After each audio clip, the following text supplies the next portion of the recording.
Ghostly tales, yet mirrors of human life. Hey everyone!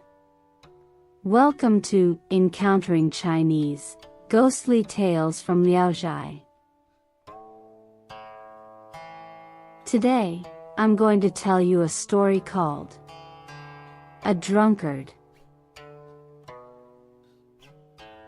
Miao Yongding was an outstanding examination candidate from Jiangxi, but he was a habitual drunkard, and most of his relatives avoided him. Once, Miao Yongding happened to visit his uncle's house. Due to his humorous and witty nature, the guests enjoyed conversing with him, and they all had a great time drinking together. Soon, Miao Yongding got drunk and started behaving wildly, insulting the guests and offending them greatly. The guests were furious, and the atmosphere became tense with their grievances. His uncle had to physically intervene to shield him from the angry guests, but Miao Yongding thought his uncle was siding with them and redirected his anger towards him. Unable to manage the situation, the uncle ran to Miao Yongding's house to inform his family. The family quickly came, and they half supported, half dragged him back home. As soon as they placed Miao Yongding on the bed, they found his limbs had already gone cold. When they checked his breathing, they discovered he had passed away. After Miao Yongding died, a man wearing a black hat bound his soul and led him away. They walked for a while until they arrived at an official building with a roof covered in light green glazed tiles, more magnificent than any structure in the human world. They came to the steps, where it seemed the man in the black hat was waiting to meet an official. Miao Yongding thought, "What crime have I committed? It's probably those guests accusing me of fighting." He glanced back at the man in the black hat, whose eyes glared angrily like those of an ox, and Miao Yongding was too scared to ask. He figured that as a distinguished examination candidate, he might not have committed a serious crime, just a mere quarrel. At that moment, an officer inside announced loudly that those with cases should return for a hearing the next morning. The crowd dispersed in a noisy rush. Miao Yongding followed the man in the black hat out of the official building but had no idea where they were going. He timidly stood under the eaves of a shop. The man in the black hat angrily said, "You drunken scoundrel! It's getting dark, and everyone is finding places to eat and sleep. Where are you planning to go?" Miao Yongding trembled and said, "I don't even know why you captured me. My family doesn't know where I am, and I don't have a single coin on me. Where can I go?" The man in the black hat said, "You drunken fool! You say you have no money, yet you always have money for your wine. If you argue with me again, I'll break your crazy bones with one punch." Hearing this, Miao Yongding lowered his head and dared not speak. Suddenly, someone walked out of the shop and saw Miao Yongding. Surprised, he asked, "How did you get here?" Miao Yongding looked up and realized it was his uncle. His uncle's surname was Zhai, and he had been dead for many years. Seeing his uncle, Miao Yongding finally realized that he too was dead, and his heart was filled with even more sorrow and fear. With tears streaming down his face, he pleaded, "Uncle, you must save me." Zhai looked at the man in the black hat and said, The Eastern Spirit Messenger is my friend. Please come into my shop and have a drink." Miao Yongding and the man in the black hat followed him inside. Jia bowed deeply to the man in the black hat and asked him to take care of his nephew. After a while, he brought out some food and wine, and the three of them sat around the table drinking. Jia asked, "What did my nephew do to deserve being captured by you?" The man in the black hat replied, "The king was on his way to see Lord Fulua when he encountered your nephew drunkenly cursing people. He ordered me to capture him." Jia asked, "Have you seen the king since then?" The man in the black hat said, "The king is still at Lord Fulua's, dealing with the Huazi case. He hasn't returned yet." Jia then asked, "What will my nephew be charged with?" The man in the black hat answered, "I'm not sure. However, the king greatly despises people like your nephew." Hearing their conversation, Miao Yongding trembled with fear and sweat poured down his face. He was so frightened that he couldn't hold his cup or chopsticks. Before long, the man in the black hat stood up and expressed his gratitude, saying, "Thank you for preparing such a sumptuous feast. I'm already quite drunk. I'll leave your nephew in your care for now. When the king returns, I'll come back to take him away from here." With that, the man in the black hat got up and left. After the man in the black hat left, Jia turned to Miao Yongding and said, "You have no siblings, and your parents treat you like a treasure, never willing to scold you. I still remember when you were 16 or 17, after drinking 3 cups of wine, you were babbling drunk, picking fights with others. At that time, if someone slightly offended you, you would strip naked and go to their door smashing it while cursing.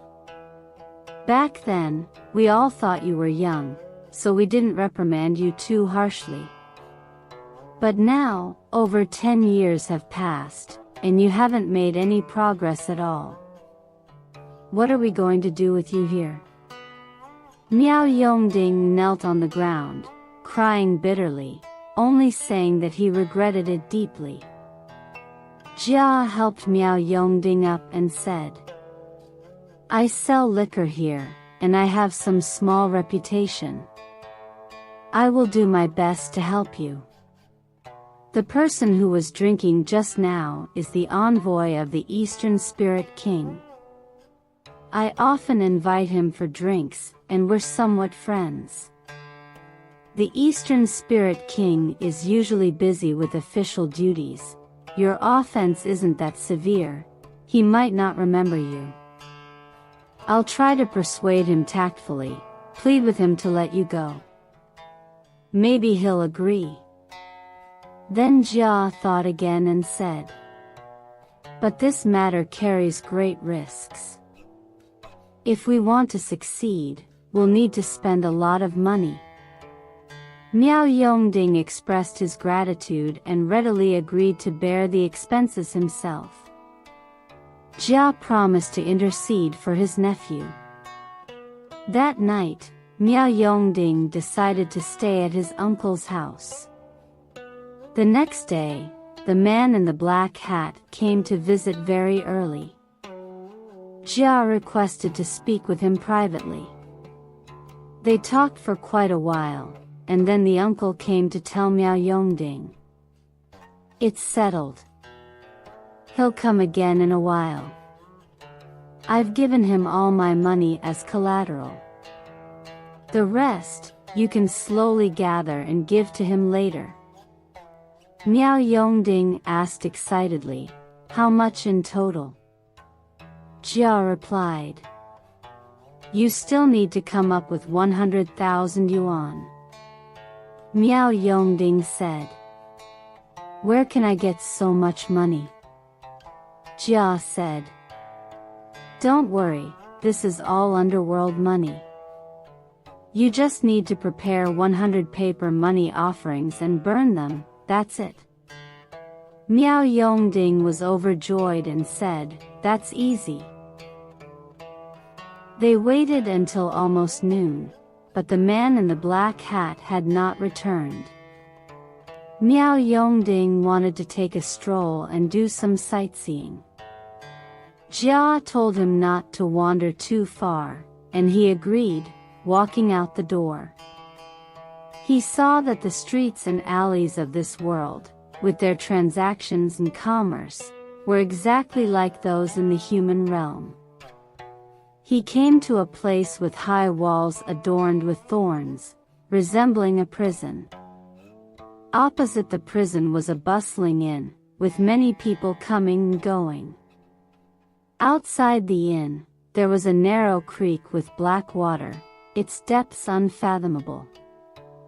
Miao Yongding stopped to look at the creek when he heard someone inside the inn shout. Mr. Miao, where are you from? Miao Yongding quickly looked to see who it was. It turned out to be Wang Sheng, a friend from the neighboring village whom he had known 10 years ago. Wang Sheng quickly walked out of the inn, happily grasping Miao Yongding's hand as if they were still alive. They then casually drank some wine in the inn, each recounting their experiences since they last met. Miao Yongding was delighted to have returned to the human world and now meeting an old friend, so he drank heartily, becoming very drunk. He soon forgot that he was already dead, and his old habits resurfaced, leading him to start criticizing Wang Sheng. Wang Sheng said, "We haven't seen each other for years, and you're still like this when you're drunk?"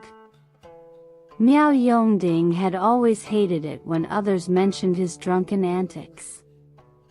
Hearing Wang Sheng bring it up made him even angrier, so he slammed the table, stomped his feet, and started cursing loudly. Wang Sheng gave him a glance, then with a flick of his sleeve, walked out of the inn. Miao Yongding chased him to the creek, pulling off Wang Sheng's hat. Wang Sheng angrily said, "You're truly a reckless person." With that, he pushed Miao Yongding into the creek. The water seemed not too deep, but it was filled with numerous sharp blades. The blades pierced his ribs and calves, causing excruciating pain whenever he moved, a pain that shot through his brain. The dark water, mixed with feces and urine, flowed into his throat with each breath, making his suffering even worse. People on the bank quickly formed a wall, watching and laughing, with no one willing to pull him out.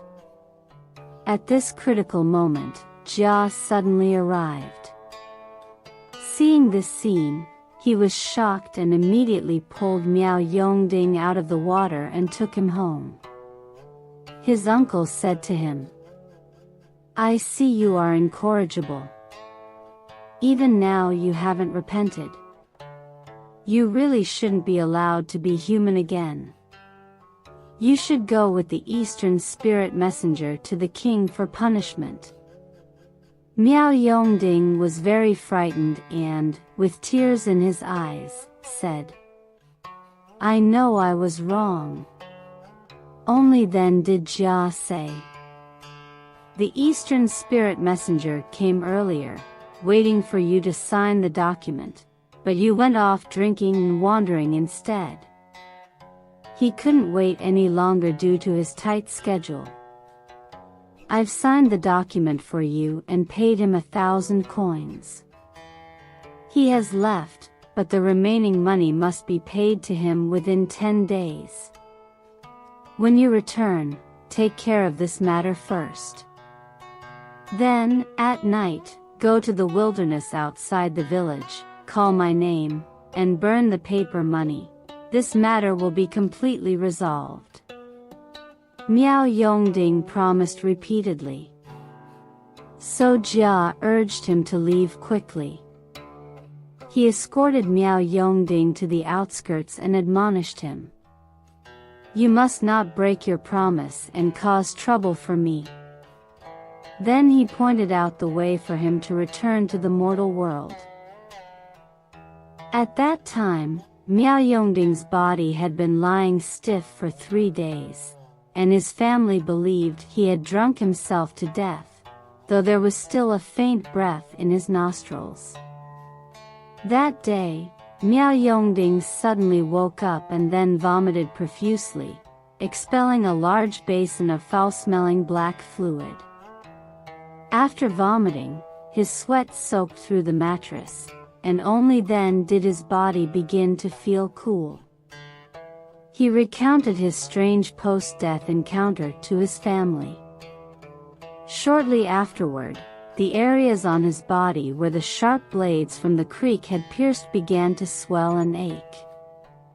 After a night, the swollen areas turned into sores, but fortunately, they did not fester. 10 days later, Miao Yongding could gradually walk with the aid of a cane. His family insisted that he should repay the debt owed in the underworld, and Miao Yongding calculated the expenses, finding that it would cost several taels of silver to settle everything. He then became stingy again. He said to his family, "Perhaps that whole thing was just a hallucination from my drunken dream. Even if it wasn't a dream, how could the Eastern Spirit Messenger, having released me out of personal affection, dare let the King of Hell know about it?" His family urged him to fulfill his promise, but he stubbornly refused to listen. Nevertheless, he remained anxious and refrained from drinking excessively. The neighbors were pleased to see his moral improvement and gradually began inviting him to drink again. After more than a year, Miao Yongding slowly forgot about the incident in the underworld and gradually started to behave recklessly again, with his old habits resurfacing. One day, while drinking at a younger clan member's house, he started to act drunkenly and wildly again. The host had no choice but to throw him out and lock the door. He continued to shout outside for over 2 hours before his son heard about it and helped him back home. Once inside, Miao Yongding faced the wall, knelt straight down, kowtowed countless times, and shouted, "I'll repay your debt now. I'll repay your debt now." After saying this, he collapsed to the ground and died completely. In this story, the term Huazi case is mentioned. The Huazi case is not a specific case but rather a series of evil deeds committed by the disciples of the Huazi sect. In ancient China, during the Ming Dynasty, there was a large sect known as the Huazi sect. The members of this sect were notorious for committing all sorts of atrocities. Their most heinous act was exploiting children to make money. These people would first use drugs or other means to abduct children from other families.